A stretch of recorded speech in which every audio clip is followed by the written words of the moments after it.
আজ আমি আপনাদের রসুন সম্বন্ধে কিছু বলবো। রসুন একটা রান্নার উপকরণ। এটা আমরা সাধারণত ব্যবহার করে থাকি আঁশ হিসাবে। রসুন জানেন রসুনের কত উপকার আছে? এক টুকরো রসুন রান্নার স্বাদ বাড়ায় না, এটা কিন্তু একটা জাদুও বটে। এর ভালো দিক আর এর খারাপ দিক আজকে আপনাদের বলবো।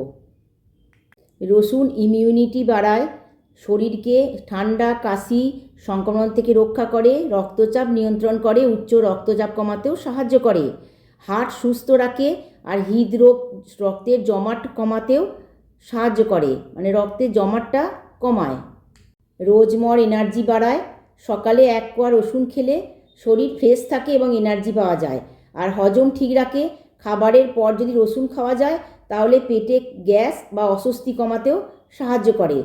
এরপর রসুনের অপকারের দিকগুলো আমি রসুন খেলে কি অপকার হয় সেইটা বলবো, মানে রসুন খেলে আমাদের শরীরে কি ক্ষতি হয়। অতিরিক্ত রসুন খেলে পেটের সমস্যা হয় আর অম্বল হয়, আর যাদের রক্ত পাতলা হয়ে যায়, যাদের ব্লাড প্রেশার আছে তাদের বেশি রসুন খাওয়া একদম চলে না। আর দাঁতের গন্ধ, মানে দাঁতের গন্ধ হয় আর কি, মুখে দুর্গন্ধ সারে, বেশি রসুন খেলে মুখে দুর্গন্ধ সারে।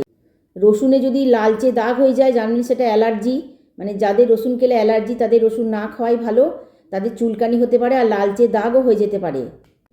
মনে রাখবেন ছোট্ট এক কোয়া রসুনে আছে অনেক উপকার, আর নিয়মিত বা পরিমিত পরিমাণে রসুন খাবেন। পরামর্শ, কারণ ডাক্তারের পরামর্শ নেবেন। রোগ থাকলে রসুনটা পরামর্শ নিয়ে খাওয়াটাই ভালো, কারণ এই রসুনের উপকারের যেমন দিক আছে রসুনের অপকার দিকও তেমনি আছে।